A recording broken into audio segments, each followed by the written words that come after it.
Senator-elect Gallego, thank you so much for doing this. Congratulations on your win. Thank you for having me. We wanted to ask you first about one of the things that you'll be dealing with early next year as a senator, the nominations. President-elect Trump has nominated, among others, Matt Gaetz, RFK Jr., Pete Hegseth, Tulsi Gabbard. Do any of these nominations give you concern? Well, of course they do. But my focus and my line is going to be, number one, what's the most important thing for Arizonans?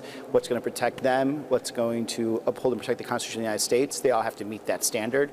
There are some nominations that I feel more comfortable with, and of course they'll also go through that same standard. But I do have some concerns about them.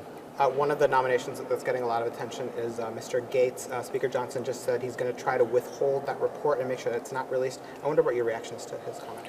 Well, look, I think it's very important that we have full transparency. The nomination process, I think, will show that. I think that Mr. Gaetz has to answer honestly and truthfully what occurred, because we are going to potentially put a lot of power in this person's hands, and we have to know whether or not there was some level of criminality at some point. But that's why the nomination process is important. Sounds like you'd like to wait to see how these confirmation hearings go before making a final decision. Well, that and my opportunity to meet and ask questions too. Got it. Looking ahead to next year, I'm curious.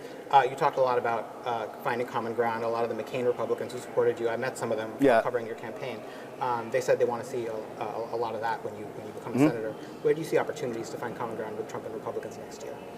Well, number one, border security. I think that there is something that we can work out where we bring more Border Patrol to our border communities. We also need more border judges, specifically asylum judges, to stop the abuse of the asylum system that we're seeing at the border. Customs and police officers and more technology at the border, something that's very important for Arizona because we are a border trade state, and whenever we have holds up at the border, it actually affects our economy. Tax policy.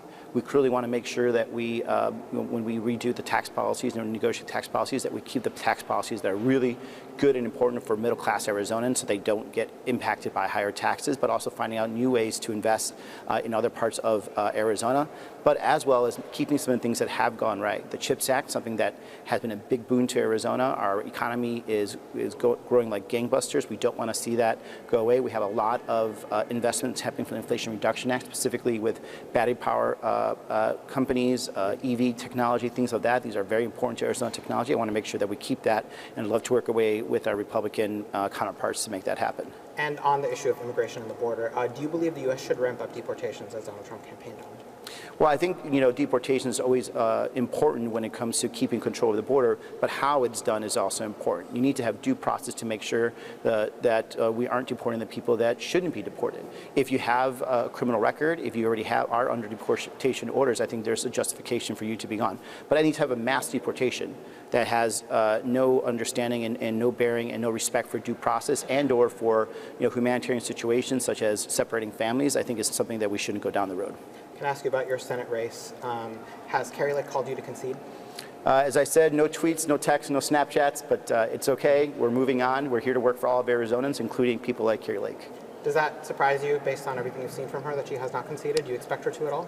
No, I don't expect her to concede, and it doesn't really affect what I'm supposed to be doing here. My job is to represent all Arizonans. It doesn't matter who they are, and that's what I'm going to do.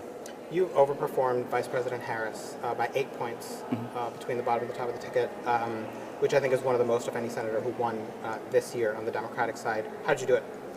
Well, I ran a campaign for 23 months, and look, Arizona is not an easy state to win as a Democrat. There are 300,000 more registered Republicans than Democrats, so you have to work, obviously, your Democratic vote, your independents crossover, and you have to build trust with the Republicans. So that's what we did for 23 months. We went everywhere. We took advantage of no community. We made sure everyone knew that we were reaching out to them, and we talked to them repeatedly. And at the end of the day, that was I think what was the margins that got us to the point where we are.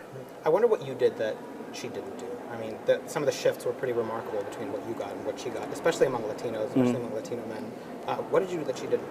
Well, time makes a big difference. I was doing something for 23 months, but from the beginning of the 23 months, we targeted the Latino male community and Latinos in general as being a swing race. And growing up working class, understanding what it means to trying to put 40 hours together to have a dignified life, I knew that the recession as well as the inflation that had really hit them hard. So we started making sure from day one that we were talking to them, reaching to them, making sure they understood that, yeah, this is bad. Inflation is bad. I understand it. I come from your background. I worked, with my hands to help my family survive and get out of poverty. And I know what you're doing right now is nearly impossible. And I'm here to try to figure out how to fix this. And we just did that over and over again. They didn't need to know that I was going to give them a solution right away, that I was going to lift this burden off them, because Latino men know to work hard. They will try to work hard through everything. They just wanted to make sure that someone knew them, appreciated them, and understood what they were going through. And I was able to do that over 23 months. The vice president only had about 4 months to do that, and I think it just wasn't enough. But it's been 3 consecutive cycles now, presidential elections where Latino voters have shifted to Trump, both 2016, 2020, and 2024, all under very different circumstances. Have certain parts of the Democratic Party misunderstood this electorate? Well, certainly 2016 actually is one of our high water marks in terms of Latino votes. But I think we are missing the 2 things that were very common between 2020 and 2024. Latino men were feeling very insecure about their positions in the family because they wanted to make sure that they're providers and providing security and economic security. During COVID, we shut down businesses, and that for good reason. We had to make sure that we were keeping, stopping the spread of stopping the spread of COVID.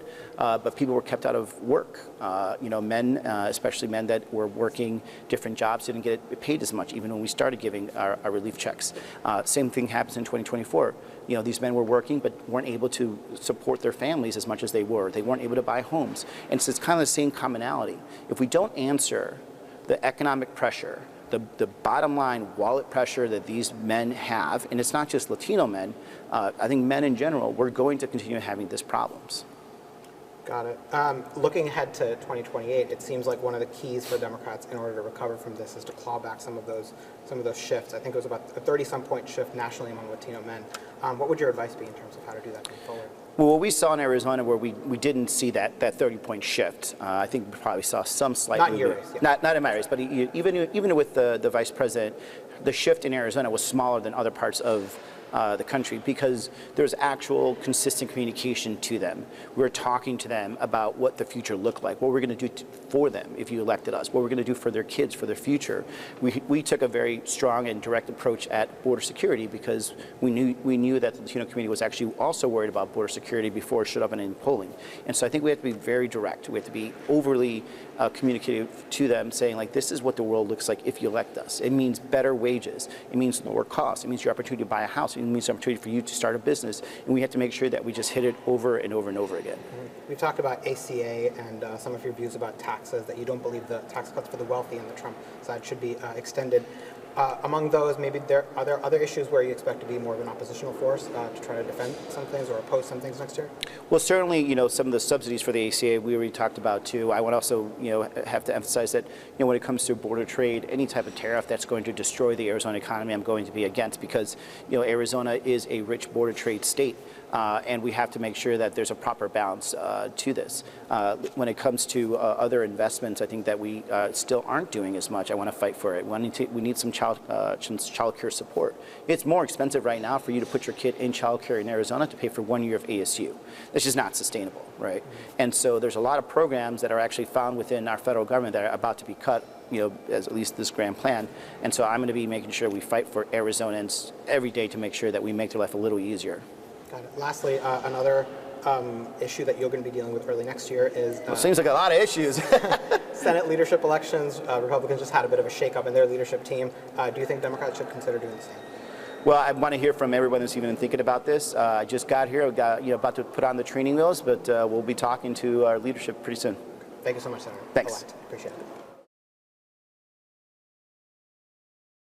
Thanks for watching. Stay updated about breaking news and top stories on the NBC News app or follow us on social media.